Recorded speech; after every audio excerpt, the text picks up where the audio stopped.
Welcome to LOA Today. I'm Walt Thiessen. With me today, the dynamic duo of Daniel Mangana and Alex King. This is your daily dose of happy. We are so happy you decided to join us today. And I have to say, I'm pretty happy because Louise and I have decided we're going to take tomorrow off. We're going to the beach. So nice. This is actually the last show of the week. So if you're looking for Friday's show, it's not happening this week. It'll happen next week. Yeah, just saying. Yes. But that's okay because we have a Thursday show. Ain't go to see me. Ain't go to see me. Gonna be at the beach. Gonna be at the beach. It's a beach day. I'm loving it. And I'm looking forward to it too. This is going to be a good thing. So nice. We were talking before we got started here about what kind of topic to do, and the topic we came up with was judgment, which occurs to me that we don't ever judge vacations, do we? I mean, well, I say that to make a point.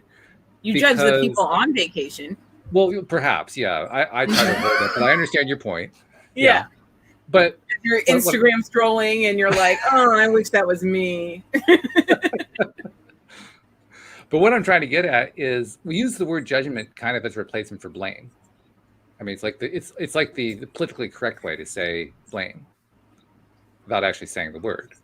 And judgment actually covers a lot more than that.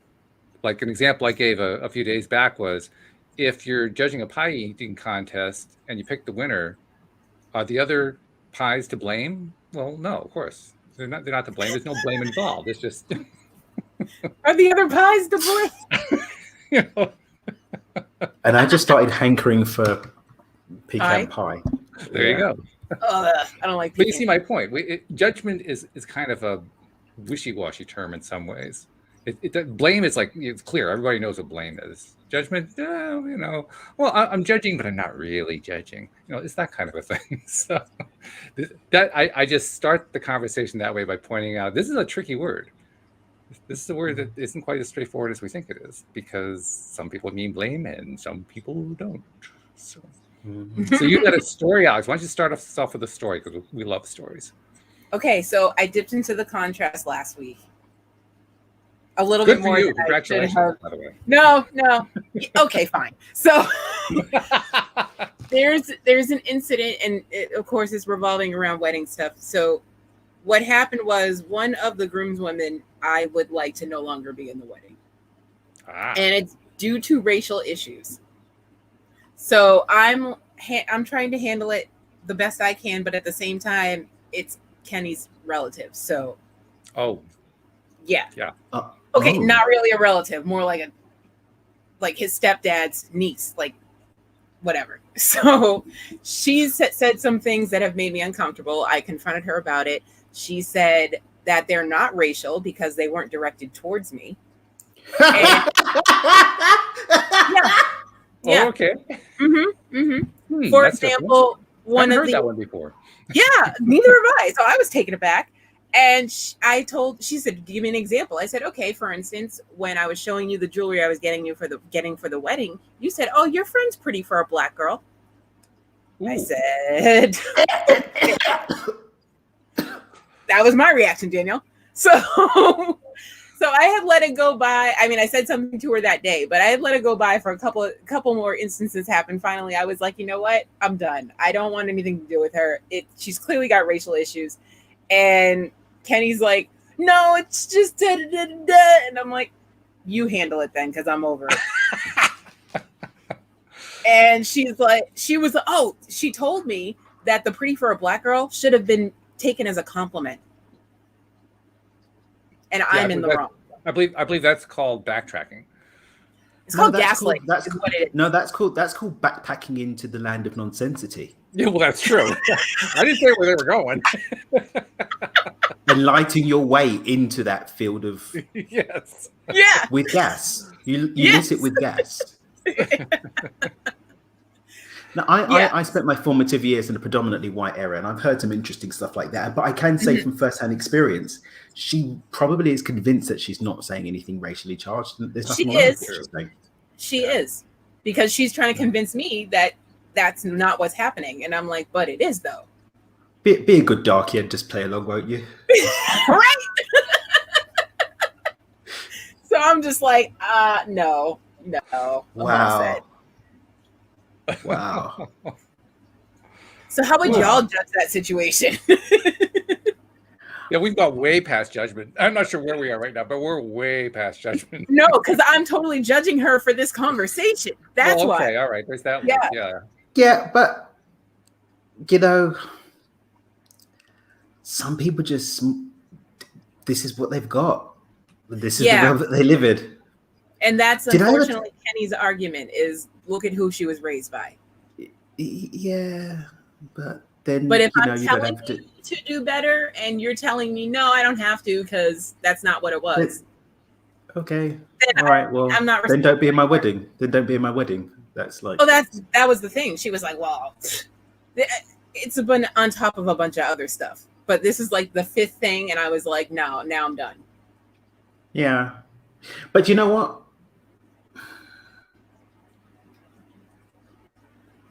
And for the people that want to cancel me, cancel away. I'm still going to talk, but you know, it's whatever.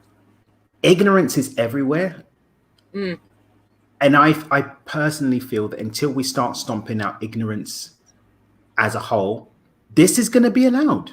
Yeah, like I've got a thing about African American comedians that are allowed to say racist jokes. Like, yeah. They can say whatever they want about Caucasian people in the audience, but if the roles are reversed, oh my God! Yeah. Click up the back. I think everyone just needs to just spend some time in some different cultures. And did I ever tell you the thing? I must have told you guys this story before. I was walking to school. Bearing in mind, I think this is my 4th year of high school. I don't know how it works for you guys in America, but it's my that would be our last year of high school. All right, whichever one the thing is. The 4th year is senior year for us. Whatever that one is. So I'm walking. These two guys they've slept in my house. I've slept in their house. Their mum's cooked me dinner. My mum's cooked both of them dinner. Mm-hmm. We're walking along, and you got to see that they kind of looked at each other like, it's time to let him know. Like, they're walking along. Wait. And they go, Dan. Yeah. One of them was a spokesperson, but he was like spokesperson for both of them. Before you, I never really knew any colored people. But you know what? Colored people are all right. Oh, no. And then he followed that up with, by effing hate peas, though. P-A-K-I. That was... And he was like... Oh, okay. Yeah.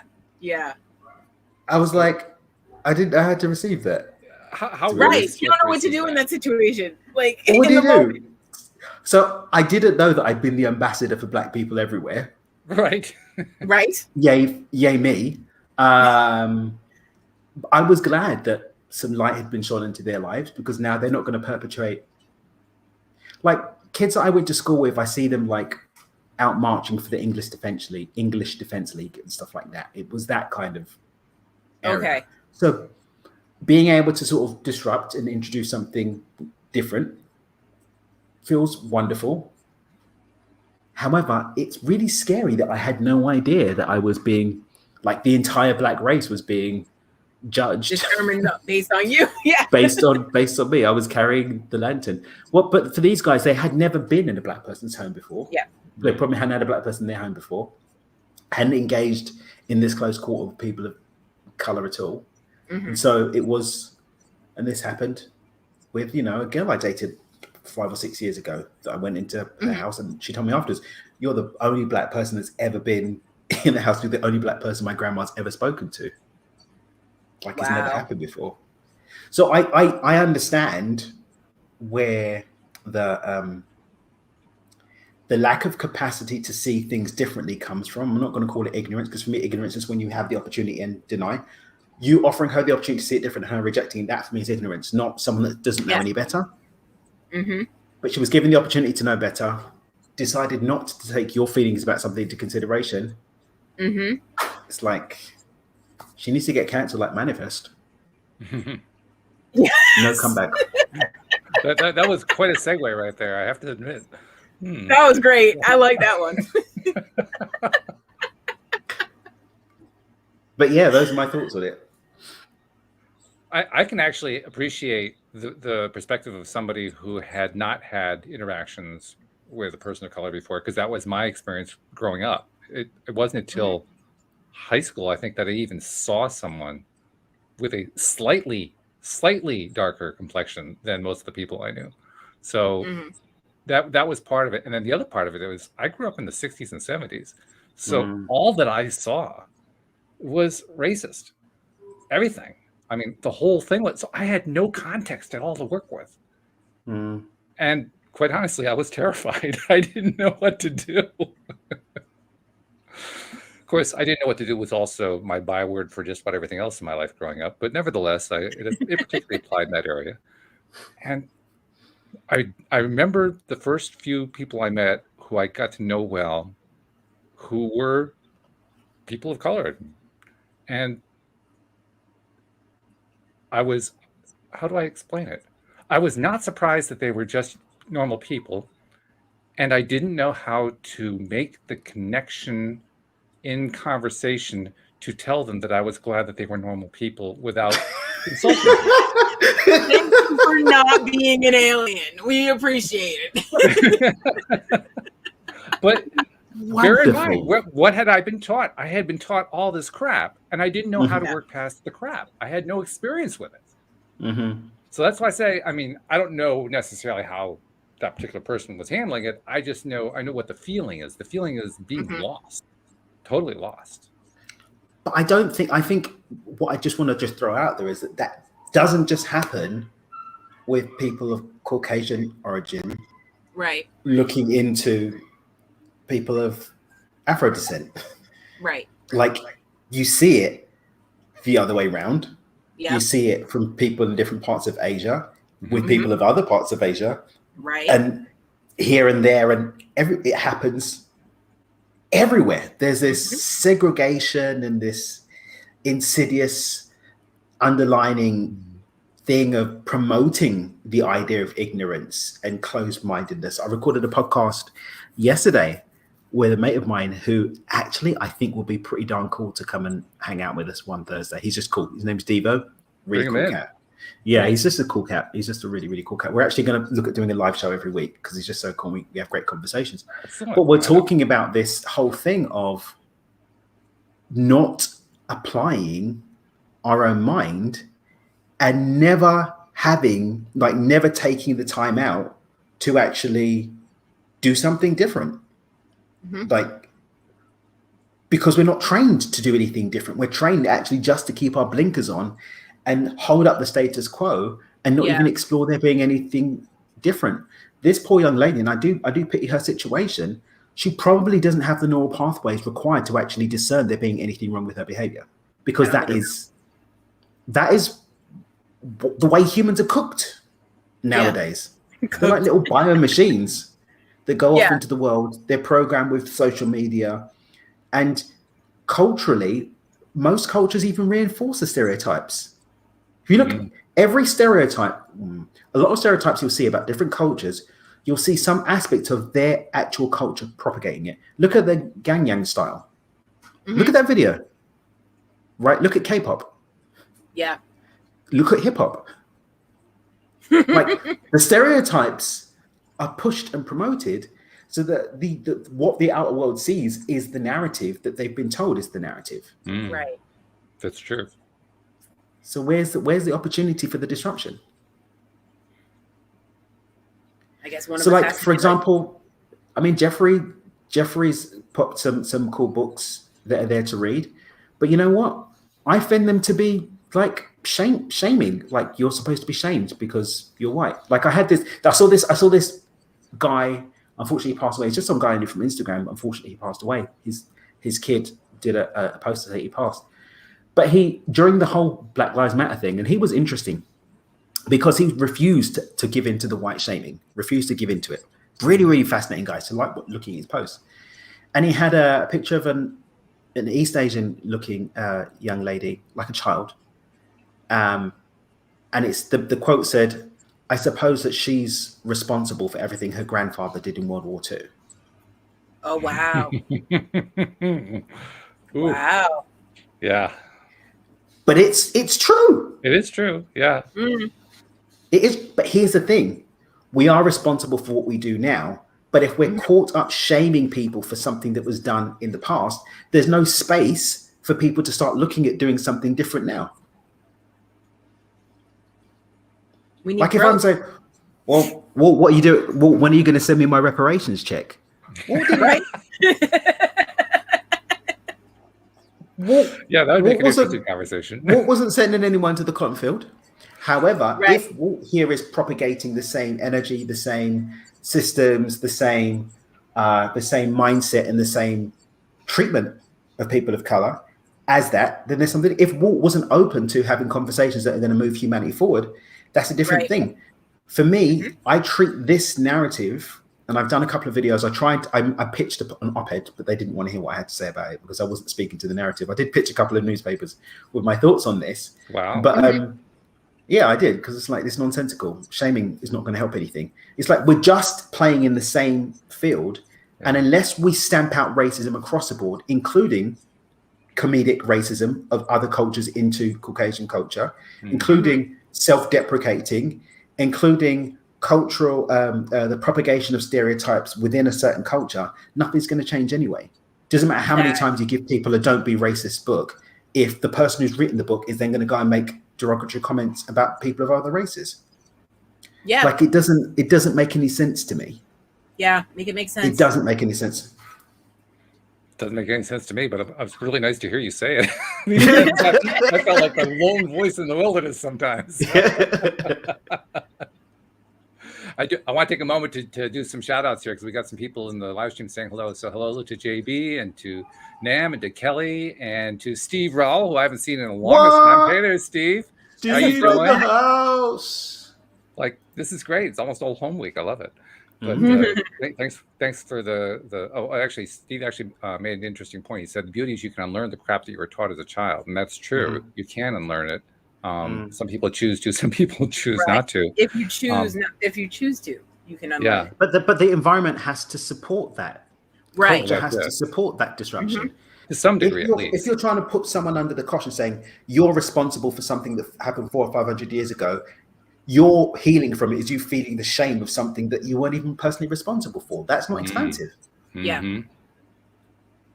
And with all due respect, a lot of the mainstream narrative that I personally, as a black man, witness is like you have to think. Like even I cringe that we're still in a world where on Netflix or Amazon, let's promote black stories. What about Asian stories?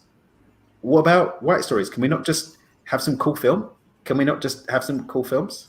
Now, I do get that there is a pushing of the positive framing, but I just think it's sad that we're still in a situation where we have to keep pumping this thing. Oh, hello, we're Marvel, and we'd just like you to know that we support like why do we have to be? Why are we in a place where we even have to do that?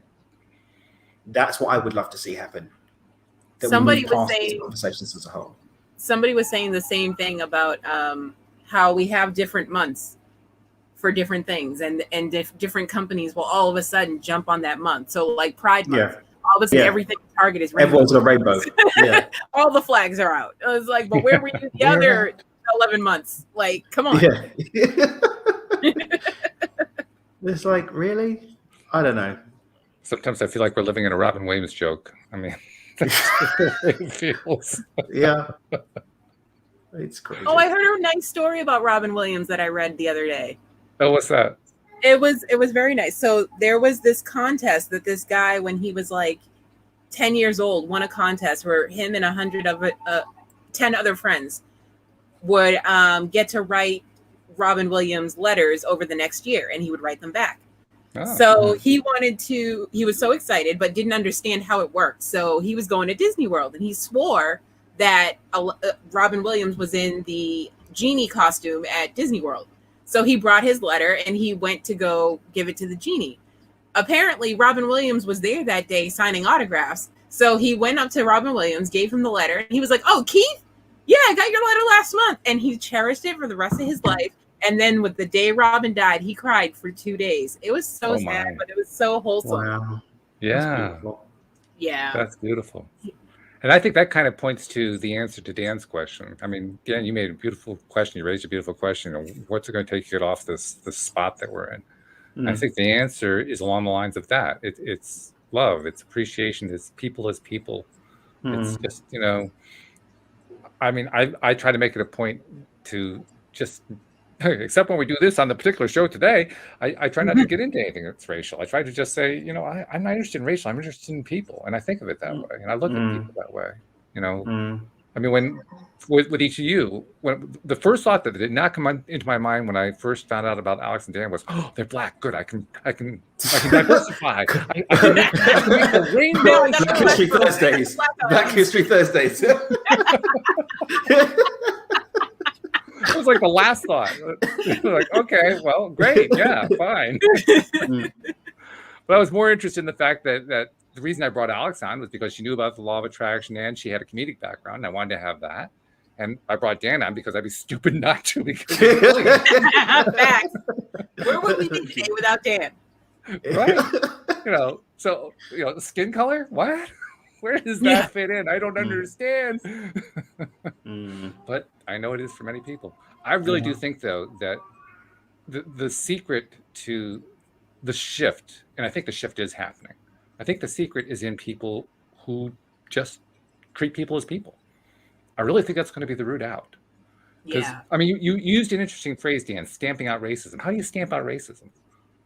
The moment that you do it, you're promoting it. Just because you're resisting it. You're giving it more life. I just said the word. Oh, there it is. Okay.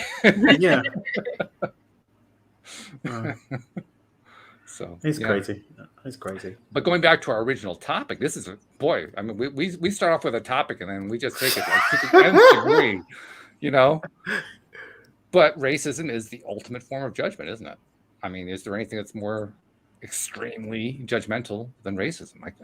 Yeah. If I think about it, I might find one, but I don't think so. I could be wrong about that, but that's about the most judgmental one I know out there. Yeah. Okay. When you thought of the idea of addressing judgment today, Dan, you actually had a longer phrase in mind. I don't remember exactly what you said, but what was the context that you had in mind? So I read a book by a guy called Robert Scheinfeld, Busting Loose from the Money Game, it's called. And one of the ideas that he presents in there is that if we want to be able to connect to more infinite possibility, we need to be less connected to density and able to kind of flow between experiencing and enjoying what's happening in three-dimensional reality and then popping out and grooving into the different things that we want to call in. But when we're judging something, we make it real. And once something's real, you can't change it. So, if there's something going on, if there's a person, place, thing, and experience, the second that we put a judgment in it, we actually limit the possibilities of that thing to change, transform, and expand into something else.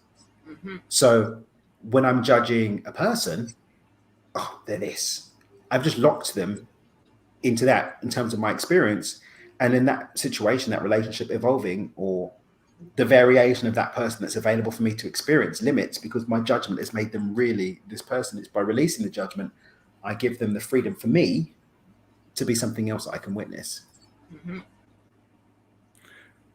So that raises a few questions in my mind. I'm not sure which one to go to first, but I think I'll go here. If that's the case, if, for instance, judgment does kind of lock it into place, how can we unlock it? Because, I mean, are we stuck with it for all time? Well, what is judgment? Let's explore what judgment is. What do you guys feel that judgment is? Well, I already touched on that early on. I think it's a vague term, so I have trouble narrowing it down to one particular thing. Yeah, I would. Where does it come from then? What energy is it in? I think it largely comes from a fear energy. Yeah, that's what I'm saying. For me, it's fear. Yeah. So rather than just like when I talk about limiting beliefs, like you guys will know and as the listeners will know, especially if they're subscribed and listen to this every week. Uh-oh. He said the magic word. TV timeout. I haven't said that in a long time. Well, let's do it in reverse order. How does somebody subscribe on YouTube, and then we'll talk about the other kind. Okay, you go to YouTube, search LOA Today podcast videos, and once you see our smiling, sometimes sweaty faces, click down below to the red subscribe button. Next to the red subscribe button, there's a little silver bell. Make sure you click all so you will always be notified when we are live. And as for subscribing to the podcast itself, that's pretty darn easy. Pick your favorite platform. We're on it. Do a search for LOA Today. It pops up. Click subscribe. You're done. It's not more difficult than that. I mean, we're literally everywhere now. We're in some places I didn't even know the place existed, and I'm not kidding. Every once in a while I get an email saying, "What platform is that?" Huh? But we're on it. I don't know. Yeah, I saw this on Spotify the other day, and I got all excited. Oh, we get a lot of listeners through Spotify, actually. Yeah. And Amazon Music. Spotify is going up. Amazon Music is good because you can use Alexa. Yes, that's why I switched from Spotify. Yeah, so we're actually pushing for my podcast. We've been pushing this being on Google more because like this voice activation stuff is really getting the numbers up. Yeah, really getting the numbers up. Actually, that is one thing I have to check on because somebody once reported to me that Alexa wasn't finding it, so I got to find out what's going on there. So that could be the one exception, but that won't be an exception for long. Just saying. Oh, yeah. No. So, all right. Well, pulling back from the segue, which was a wonderful segue, by the way. Thank you very much. But like even when I'm talking about limiting beliefs, it's I don't advocate digging around into the limiting belief because you're not moving anywhere different. You're in the same space. That's true. The same with the judgment and the fear. But when we look at the science of frequency, coherent frequencies consume incoherent frequencies. When a coherent frequency is brought into a space of incoherence, it positively pollutes the space and transforms it into a coherent frequency. Fear, measurably, is an incoherent frequency. That's why it even feels icky in the body. Love is the highest coherent frequency. So just by bringing love into the space, even the smallest iota of it, but holding that consistently, will allow it to start transforming all of the space. The way that we can stop judging something is by finding something to love and then expanding more deeply into that love until it transforms the whole situation. Absolutely. Totally agree. Yeah. And that's science, baby. Y'all got to know the science right now, y'all. It's science. We ain't even in that woo-woo stuff right now. We're in the science, y'all. The science. Can I get a spot on grass is greener now with one of my accents? You could have the entire cast. I mean, you're fabulous. If we only knew you then. If we only knew, yes. Oh my God. Yeah, now. Yeah. I feel like if we had him on the grass is greener, we never would have got any work done. Well, that's true. But it would have been a hell of a lot more fun. Oh yeah. No, you would have done. No, you would have done because I'm a taskmaster. Oh, okay. Ooh, we need one of those. Yeah, I'm a taskmaster. Like we're giving energy to this thing and not completing it. Y'all got me mixed up with something else. Okay, y'all got me mixed up. We're about to finish this right here. Now all of a sudden I'm scared.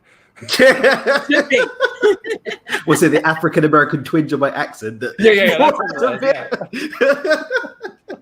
was, Oh no. Oh boy. This is where one of those comedians comes in and tells some sort of a racist joke, but God. Yeah, we'll leave that out. Yeah. Speaking of comedians, I've got a video I've got to share with you guys after my mate Dino actually sent it to me today. I'll tell you the chap's name. He's passed away now, unfortunately, so he's no longer with us.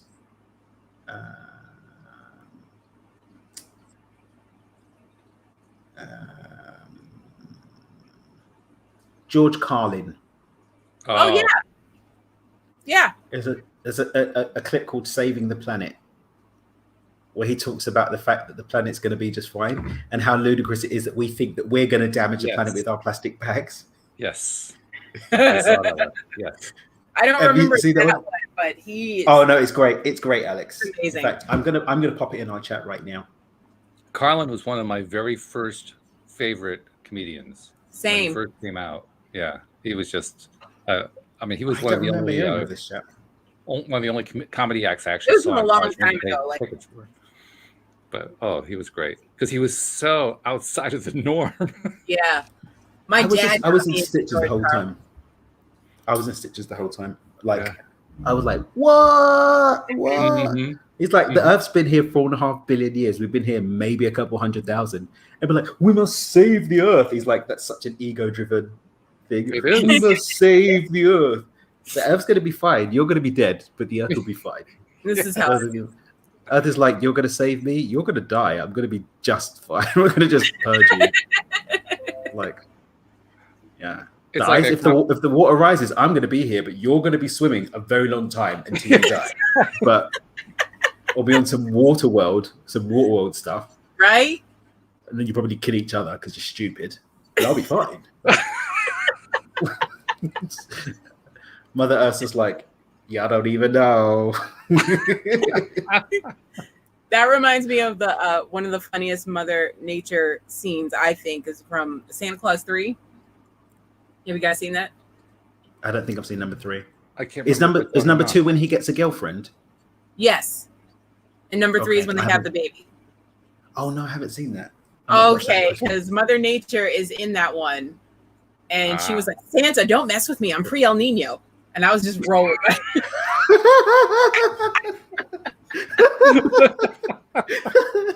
was like, "Yes." Amazing. Played by Aisha. Yes, Queen. Yes, Queen. I made the comment recently that I'm not worried about the planet being destroyed because, to the best of my knowledge, in order to do that, you have to have a planet killer, and they were all wiped out along with everybody else who was supporting the Emperor in the last Star Wars movie. So I think we're safe. Until the Force rises back for the next. That's right. Yeah.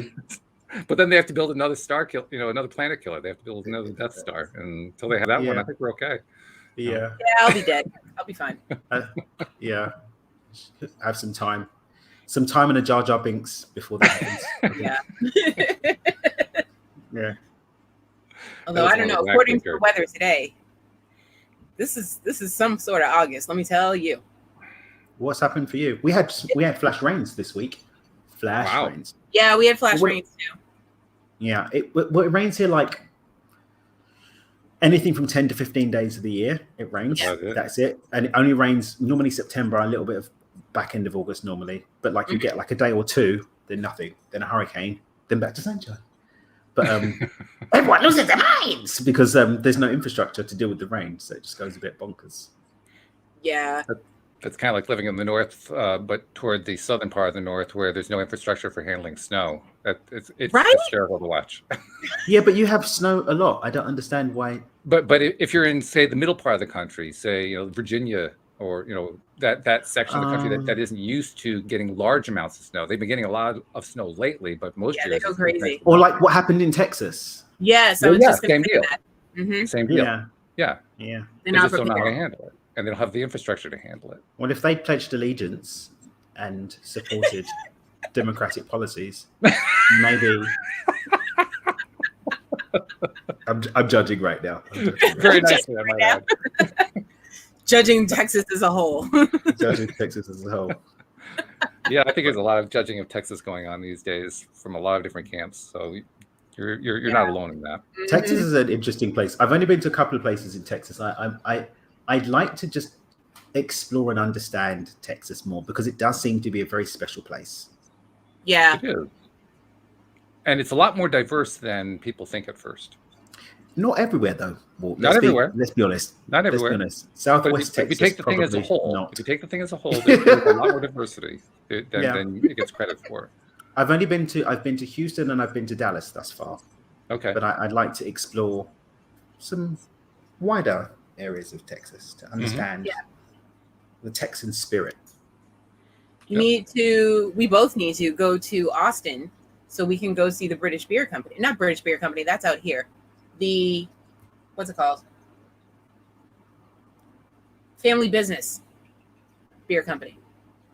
Well, I do have a lot of friends in Austin, and it's on my to-do list. It's on my bucket list. I must drink a beer. Yeah.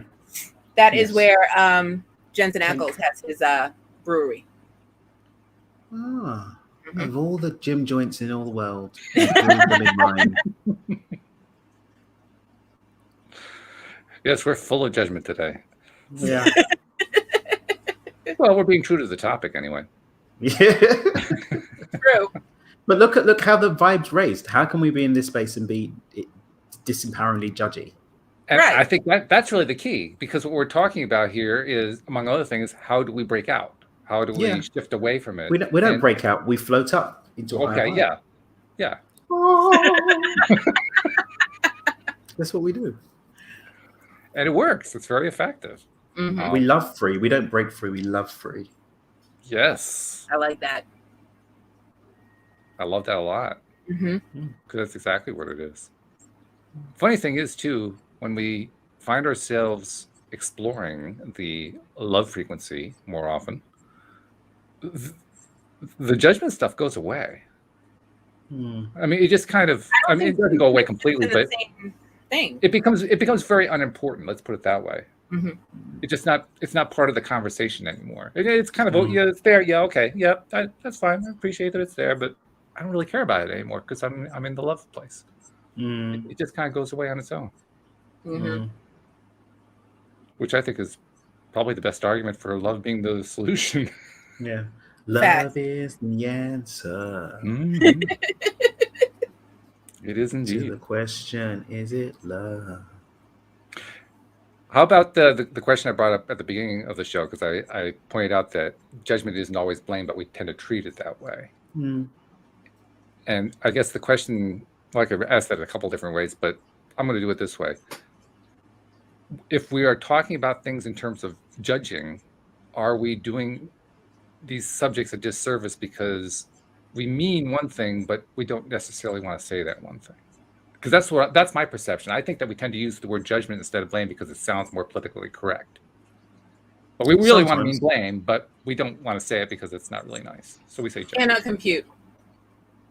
I think that sometimes what we're judging, when we're judging, we're looking at something to blame, but that's not the only place where judgment shows up. Sometimes we fear something, so we judge it. We don't understand something, so we judge it. But yeah, oftentimes we're using judgment as the justification to blame something. Sometimes. Yeah. But I wouldn't say all the time. How's your computation going, the Alex King? I'm loving it. Fabulous. Thank you for noticing the extra E. Oh, I like that one. That was very nice. So if judgment is not just applied as blame, what are some of the other words that it does that we could use to say that it is used for, that we tend to use it that is, let's put it this way, are there any uses of judgment that are actually affirmative and helpful? Because I think there are, but I'm just curious. Oh, let's hear that one then. I want to hear what are. Well, I'll go back to the blueberry pie eating contest. Which one are you going to judge as the winner? I want pie again. I mean, all the pies are tasty. I just happen to like this one better. So where's the negative?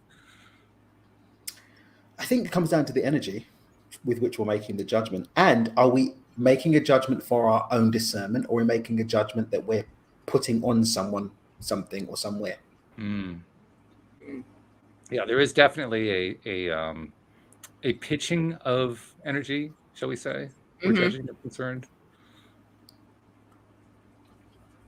Because I don't think it's always necessarily, I have the judgment and it is upon you. It's like, I've got a judgment about the thing. I'm going to make a choice based on that judgment and sort of bounce. It doesn't really have any impact on them. I judge weather. Me and Olga had this whole thing the other day because she's slyly trying to negotiate that we move to something that's got more rain and more cold weather. I'm like, bro, when you met me, I let you know I moved clean across the Atlantic to get away from rain and cold weather. I was going to say, don't try and switch it up on me now. Oh, so just because you say that's what it is, that's what's going to stay. I said, no, these were the terms under which we began this dalliance. I'm not doing rain and cold weather. You can't change it now. Sorry. You can't change it now. It's like, I judge cold weather to be something that I don't desire to be in a relationship with on a regular basis. You can dip in and then I'm going to slide out, but I'm not going to stay in it. Like, is it going to be snow today? No, thank you. I refuse. Yeah. But that doesn't impact anybody apart from Olga, who wants snow. But I've agreed to take her to somewhere snowy for Christmas. Okay. There we go. Yeah. Yeah, be a snowbird. But other than that, the snow doesn't have any. My judgment of it as something that I don't really prefer doesn't have any impact. Yeah. On anyone. I call that discernment. That's because I really don't like using the word judge. I avoid the word judge because I find it to be too wishy-washy and too indeterminate. So I like discernment for that. I like to discern what's my preference. Which do I like better? Not that there's a right or wrong. I just happen to like this better. What was that, Alex? I said, is judgment, the word judgment for you, is that like selfish? Because I know you have. No, it's not that it's selfish. It's a how do I describe it? No, not that it's selfish, but is it like, you know how you react to the word selfish? Is it the same reaction for you? It's never the same for me because it's not so much that I'm reacting to the word. I'm reacting to people using the word and how they're using it. And the way that they're most often using it is in hiding. I'm going to use the word judgment. I really mean something else, but I won't tell you what it is. So, I mean, I don't want to use a word like that because I don't want to be that vague and mysterious and hiding behind shadows and so forth. Some people like that, but I'm just not interested in that. So I just tend to avoid the word because I find it to be more confusing than anything else. I just find it to be negative. Negative Nancy. I don't know, just the word judge. Like people just, whenever someone says it to me, it's like because you're thinking something bad about another person. You're judging them. That's how it's always came across to me. So, well, most people I think react that way. But again, I point to the pies. I mean, would you have any trouble judging pies? I want pie again. I mean, you can do it a lot of different ways. I just happen to like pie, so I'm bringing a pie. But what's your favorite pie, Walt? Blueberry. I think I need to try more American pies. You guys do know how to make pies. You definitely. Actually, I've had pecan, apple, blueberry, strawberry. I've not had cherry. If you can find the person, if you can find the person who knows how to make it, the best pie in the world is a blueberry and peach pie, but it has to be made by Dickens, Charlie and Wine. Chocolate mousse pie. Yes. I can't tell you why it works so well if it's done well, but the one that we had, that Louise and I had, was in where was it? It was either in northern Massachusetts or southern Maine. It was somewhere in that range. I was going to say that little corner of the world where the original invaders landed definitely know how to do these things. Absolutely. And it was just knocking you out of your socks. That's how good the pie was. It was absolutely delicious. Two flavors. I thought that would be too sweet that way, but they didn't put a lot of sugar in. It was actually very low sugar. But they probably let the natural sugars. I think they did. Yeah. Mm-hmm. But it just, wow. Blueberry pie I like a lot. Peach pie, I'm kind of okay. Put the two together in the right combination. Oh my God. Do you know what part of the world I had some delicious blinking pie? What? When we went to Amish country. Oh, I believe that. Ooh. Those guys know how to cook some interestingly delicious food. Even the sandwiches were most delicious. Oh yes. Oh yes. And do you remember what kind of pie it was? I don't remember what pie we had. We had a couple of types of pie, and even in things like the different jerky sticks that they make. Mm-hmm. I was buying them and shipping them to New York that summer and having them shipped. I just got into jerky. It's not bad. No, the Amish folk, look for something around the Amish lands and look for an Amish land people. They know how to jerky some. The Amish land people. Yeah, they do. Even like there was an elk one that I had. I was like, elk? Whoa. Yeah. Okay. I thought they just had beards and bare feet and horses, but no, they've got pies and jerkies also. Yeah. Exposed myself to new culture and came out with a very happy tummy. I'll tell you that much. Mm-hmm. That's right. Mm-hmm. That's right. There are benefits to that lifestyle. It's a very non-modern lifestyle, but there are benefits to it. And food is definitely one of them. Craftsmanship is a big part of it. They're craftsmen par excellence. I mean, they're among the best in the world. If you ever have an apocalypse, I'm going straight Amish. Like I'm going off the grid. I'm making pies. It's going to be great. Sewing my own clothes. It's going to be fantastic. They've been staying ready for the apocalypse. Yeah, they have. Yeah. They're like, oh, the internet's down, and what? That doesn't hurt. No. Yeah. Meanwhile, we're like, Facebook. They're like, what? Well, I suspect probably their reaction is, what's a grid? Well, they have to know what a grid is in order to be off of it. Well, that's just the point. Do they even use the phrase "off the grid"? I mean, if you're Yeah, born I off don't the think they grid would and know you that live phrase. off the grid, do you even? It's kind of like saying, well, yeah, I'm a Connecticut. I'm a Connecticut.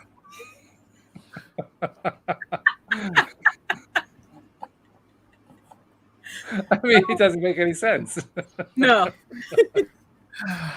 well, it does to someone somewhere. If we start to factor in infinite possibilities, we just don't happen to be the ones making that computation. Maybe, but Not today. Not today. Not today, Connecticut. Not today. Shelly Epperlease wants to know if New England has good pie. She's making that judgment that New England has good pie, and she is correct. She's making a correct judgment. I would agree with that. Yeah. Although I don't know, I've never had pie anywhere else, so I don't know what to tell you. Although I would call it discernment, but yeah, I mean the rest of it I agree with. We've got a lot of chat. Yeah. Yeah. Is it popping? The live stream has been busy, very, very busy. What? Oh yeah. Let's see if we can bring a few here and here. Yeah, bring some on. Steve's been throwing some mix in as well. Whatever word they use, it feels like an attack. Yes, that's I so love true. that one.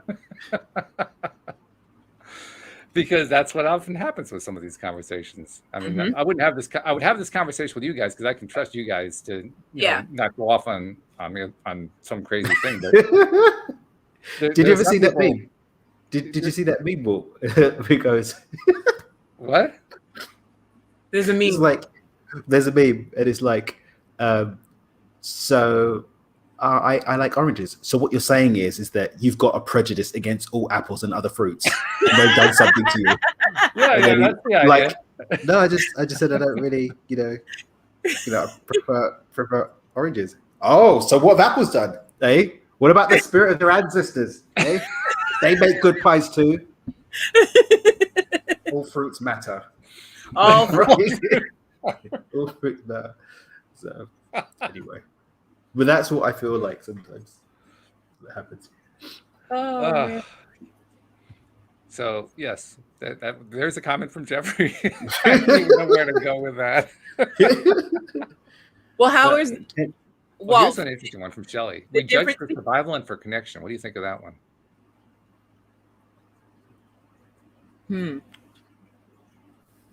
Be better if you didn't. I think Yeah. We could have love and community instead. I don't know about survival and connection. I'm gonna have to disagree. Okay. You didn't say it respectfully. No. You didn't say it respectfully. I said what I said. You lot are always confrontational with chips on your shoulders. That was a compliment, by the way.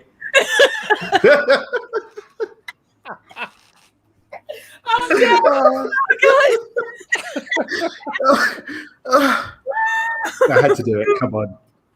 I had to do it. You had to. And it was brilliantly done too, I have to say. Yeah. Oh my God. Master always said so. Kelly had quite a sad experience. Who? What was that? Kelly Bird had a quite sad experience. Oh, 1978, she was 17 at her grandfather's house on the phone talking to a black man. Oh, yeah. My grandfather took the phone and hung it up and had a few words with me. That's the environment that some people are coming up in. That was the 70s. That's exactly what the 70s was like. Yeah. Mm-hmm. It didn't matter what. I mean, I was kind of fortunate in that I grew up in a family where my parents pretty much taught me from the beginning that I should ignore everything that I'm hearing about people of color because it's all ridiculous. Propaganda, yeah. And my dad told a story about my grandfather, who I never knew. My grandfather died 13 years before I was born. So he actually wrote a book, a really nice little book for the family, little stories of his father so that we could know who he was, which was really great. Do that. I tell you, it's one of prized possessions. I love it. It was so great that he did that. But anyway, one of the stories he tells is of how his father was sitting in their living room. Now my dad's family was very poor. They were so poor that now this was during the Great Depression, so a lot of people were. But during the Great Depression, they were so poor that the only way that they could feed the family is to have the firemen, which is something the firemen did. The firemen would bring by a meal in a bag for the family on a periodic basis to help supplement the food supply. So that gives you an idea of what the environment was. Yeah. But my grandfather is sitting in his chair in their little living room, and there's a knock on the door. And my dad, who was probably he was a kid at that point. I don't know exactly what his age is, but I would guess he was like around 10, something like that. Goes and answers the door and opens the door, and there's a black man standing there. And he's a chimney sweep, so he's dressed like a chimney sweep. Mm-hmm. And my grandfather sees who it is, jumps up and says, "Hi," I can't remember what his name was, and "Great to see you," shakes his hand, welcomes him, brings him into the living room. And then they would chat for like the next hour and a half or 2 hours. Mm-hmm.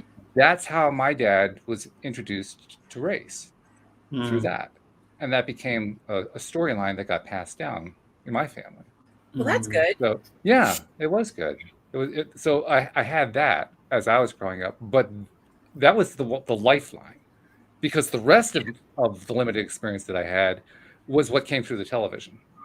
Right. And that wasn't so good. Pimps and hoes. Mm-hmm. Well, that actually didn't come until later. It was more about the only thing you ever saw on television had to do with the civil rights movement, and it was always, since it's the news, it's always reporting on the worst stuff. So it was the riots, and the police squads attacking the demonstrators, and the big loud speeches, and it was all that kind of thing. So the Black Lives Matter movement that we just went through. What was that? The Black Lives Matter movement that we just went through. Mm-hmm. Yeah, but it was nothing like it. They were going in back then. Oh, I know. The hoses, it was terrible. Oh yeah. But that's what I knew growing up, and when you're growing up with that, it's just you have so little context to work with. And that's what I constantly remember. So it doesn't surprise me at all that Kelly's grandfather behaved that way. It's very sad, but and he probably didn't think anything was wrong with his behavior either. It was. I'm sure. Oh yeah. Mm-hmm. I suspect he thought he was being protective. Right. Which is really sad. Yeah. Unfortunately. I have to stand corrected. I did have one other influence that I'd forgotten about. The church that we were a member of had a family who were from one of the Caribbean islands. I can't remember which one it was. Montserrat, St. Vincent, no. Grenada, Barbados. I'm not sure. Barbados. But anyway, they were members of the church, and he sang in the choir, and she was just sort of there a lot. And of course, you notice right off, well, they have dark skin. What is this? What's going on here? What is going on here? And I recall I was about, I'd say 6 or 7, something like that. And I already had a sense that race was an issue. So I was a little bit scared to even say anything. But I mustered up the courage, and I asked him, their name was Soleil. His name was Sebastian Soleil, and hers was, what was her first name? I can't remember what her first name was. St. Lucia sounds like they sound French. Maybe it's St. Lucia or Martinique. Could be. Yeah, it could be. But anyway, I asked Mr. Soleil, did you get sunburned? Because I didn't. I was trying to understand what I was seeing. You were 7. I'll let you slide. Yeah. Well, I didn't know. I had no. No one told you. You didn't know better. Right. And he just smiled. He was so kind about it. And he said, "No, I've been like this all my life, and so have my ancestors." And nice. That just floored me right there. I never considered that possibility up until that point. Now all of a sudden I had something to think about for the next week. So those are my influences, and I'm pretty sure my influences were better than many people my own age. So yeah, Kelly's experience just, I think that was the norm. I think that was actually the norm. Have you ever said any of the following phrases. My best friend is black. I can't rule that out, but I don't think so. Have you ever, in a conversation where you were judged as a racist person, have you ever tried to combat that with the fact that you know black people, so it's okay? Probably. Oh no.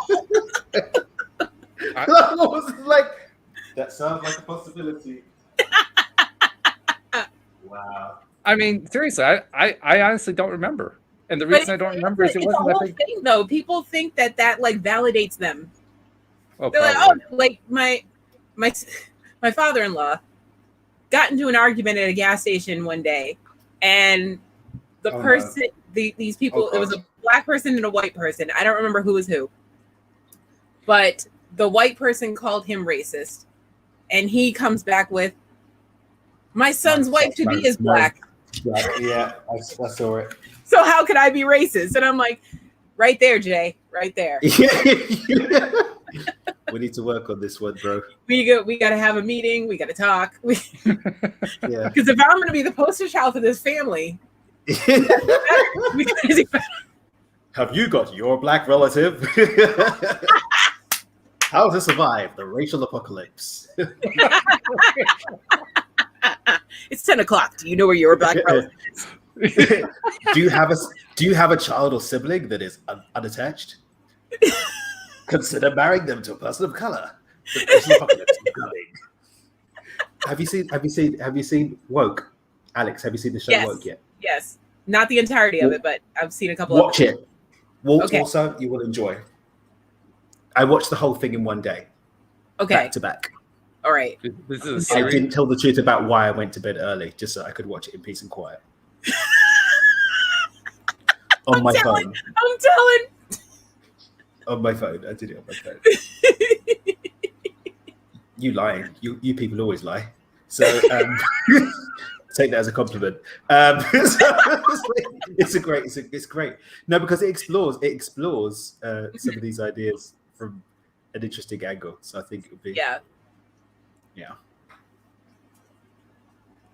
Woke, huh? Okay. Yeah. So the premise is interesting things like the Eve gene. Have you heard about that? The what? Who? The Eve gene. I don't even know. It basically proves that we all come from Africa, because you can't. Oh, Lulu Amelu was from Africa. Yeah. Yeah, you can't get. Yeah. You can get. What is it? Hold on, brain fart. Mitochondria. No. No, I was saying you can't get black from white, but you can get white from black. That's what they were saying. As the generations go on, if you start from a black person, eventually you can cancel out the black and get to a white person, but it doesn't work. It's like cancel out the black. Did black people just get cancelled by a black person? No, I'm saying we all started from a black person. That's what I'm saying. Never canceled. I think when it comes down to that one, there are so many different genealogical pools. I believe that different aliens from different places make different races. Agreed. I'm just telling you what I read today.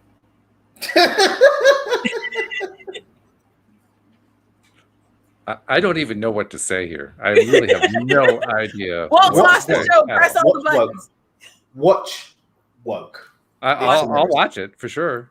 Yeah. It's hilarious. It's about a guy who stays out of racial issues and then gets profiled and then starts hearing voices that forces him to start looking at racial issues. Oh, jeez. I like it. Sounds like a nightmare. It was for him. It really was. It would be. Yeah. This is humorous? Okay. This is humorous? I'm asking. It's a normal question. I love Walt. Keep it 100. Yeah. Well, lacking anything else to say, I think maybe it's time to draw the show to a close because I don't know where else to go. Yeah.